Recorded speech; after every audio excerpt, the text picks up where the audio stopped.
My name is Meredith Wright, and I have a presentation about adult learners in higher education. Adult learners are also often referred to as non-traditional students. They are defined differently because they have conflicts, like an inter-role conflict, because they do not primarily identify themselves as a student. They have other roles, such as caregiver, parent, employee, retiree, and so on. Thus, the adult learner cannot devote all of their time in the majority of their identity to being a college student. Adult learners do not always follow typical measured success metrics for retention and persistence because they have other roles that will cause disruption. Adult learners will need flexible university support systems and support from sensitive faculty members to nurture their college engagement.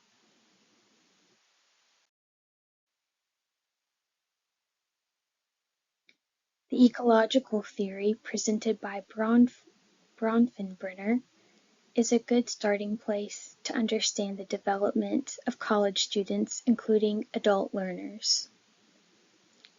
Bronfenbrenner proposed the idea that individual development occurs when the individual interacts with the dynamic environment. These different systems that I'll identify in a moment can be used to understand students in different phases of life across different cultures. This system is the microsystem, which can be identified through family and close relationships. Next is the mesosystem, which represents how different close relationships interact. Beyond that is the exosystem.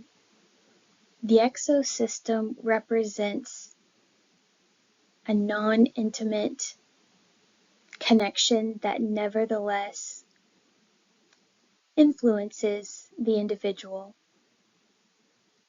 So it could be related very distantly. And then the macro system is a larger overarching system.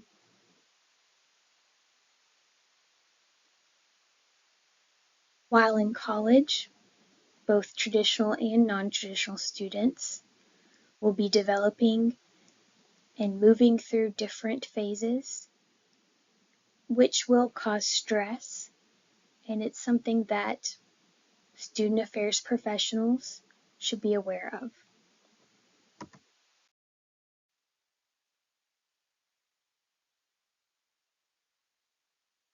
Looking at these systems, it's clear that microsystems represent parent and family relationships and close friendships, and mesosystems represent how these different microsystems interact and thus develop. In the college setting, there are different scenarios that can present conflict in the mesosystems. This is especially true for adult learners, as adult learners have inter-role conflict. For example, an adult learner will need to juggle jobs, family responsibilities, social responsibilities, and maybe even caretaker for extended family members, maybe aging parents. They're all close relationships where conflict can arise while they're trying to take on the additional role of being a college student, which does take up a considerable amount of time and focus to persist. The macro system and the exosystem both affect adult learners in a specific way. For example, federal financial aid guidelines can really shape a student's ability to persist. Funding is an important way to move forward as any kind of student, but especially an adult learner who has other responsibilities, including financial responsibilities.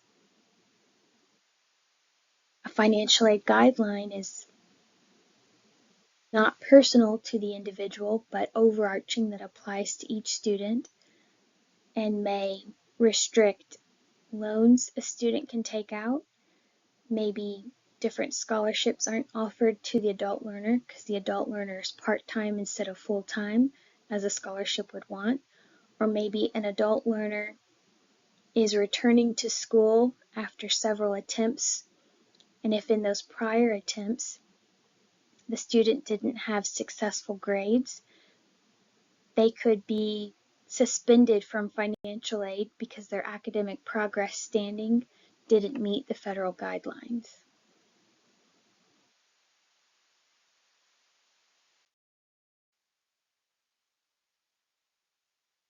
In writing about Bronfenbrenner for a slightly different group, first-generation students, we can see that the ideas applied to that group still apply to adult learners. It's important to note that individuals develop not only by interacting with their environment, but actively engaging. And greater development requires individuals to their engagement in progressively more complex interactions. For example, successful first-time generation students engaged in mentor-mentee relationships with graduate students, and everyone in that relationship was able to develop. Adult learners can be a part of this group and be a part of this kind of development as well. Relationships as well as activities can affect development and growth. Activities that are available to adult learners are engagement in student organizations and opportunities for undergraduate research. Adult learners can take on new roles in addition to being a parent, employee, caregiver, etc. They're taking on the role of being a student, and in consequence, their identity is becoming more complex. Through their college experience, they have every opportunity to experience developmental relationships, such as with faculty members, peers, and other college student personnel.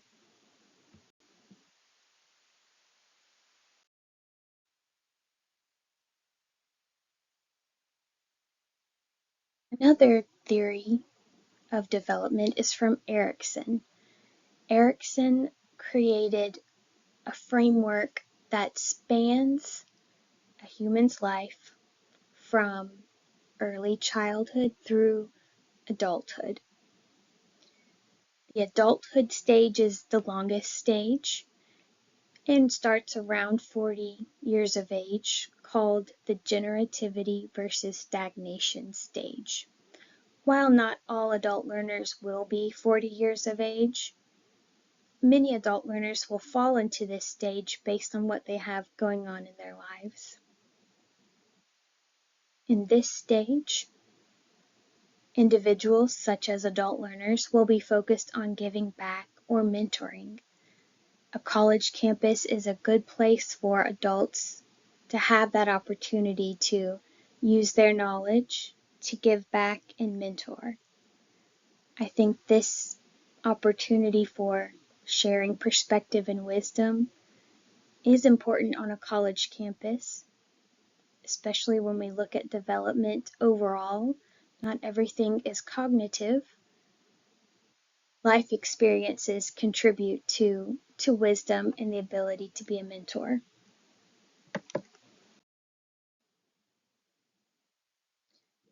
Gilligan's model for development focuses on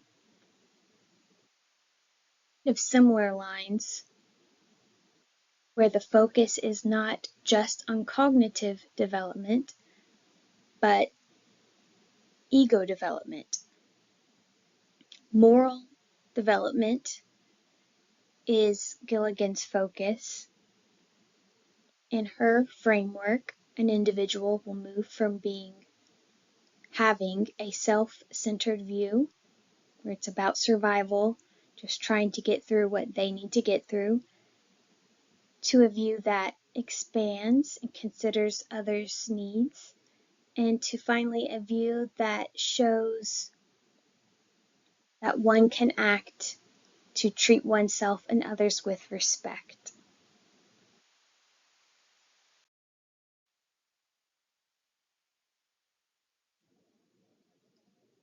Student affairs professionals will have issues they need to confront and be prepared to deal with when working with adult learners.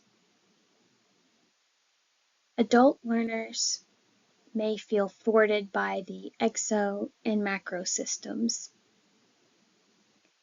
Back to the example of financial aid, adult learners may feel like they're outside the bell curve and not being served by guidelines that are written at the federal or state level.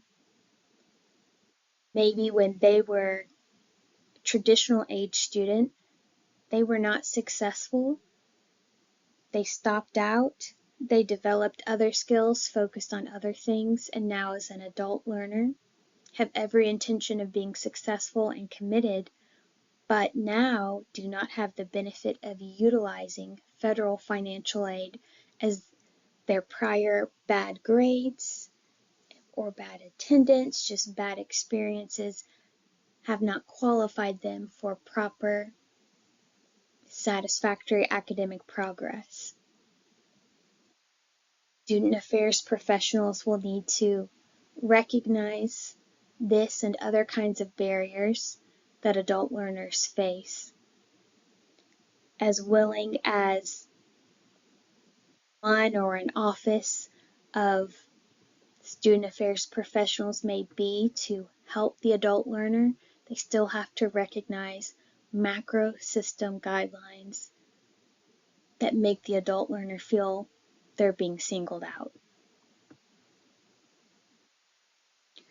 An important component to growth is developmental relationships within the university community.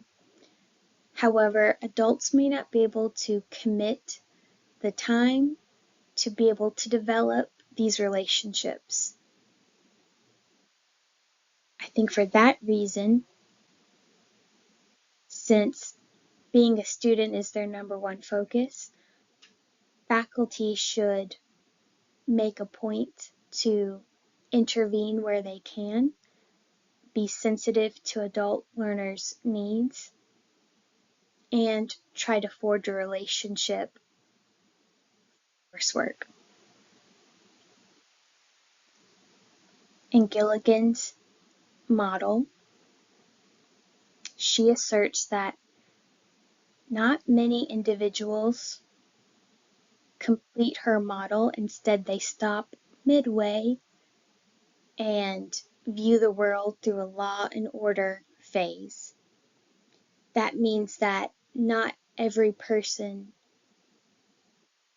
has the judgment or sensitivity to push their moral development, to refine judgment to the post-conventional level, and have the willingness to question rules and policies in order to promote their and others' respect. Adult learners will be in this boat just like anyone else. Being advanced in age and having more life experience will not guarantee that an adult learner will have an advanced moral development. So there's always room for growth within the college setting, even as an adult.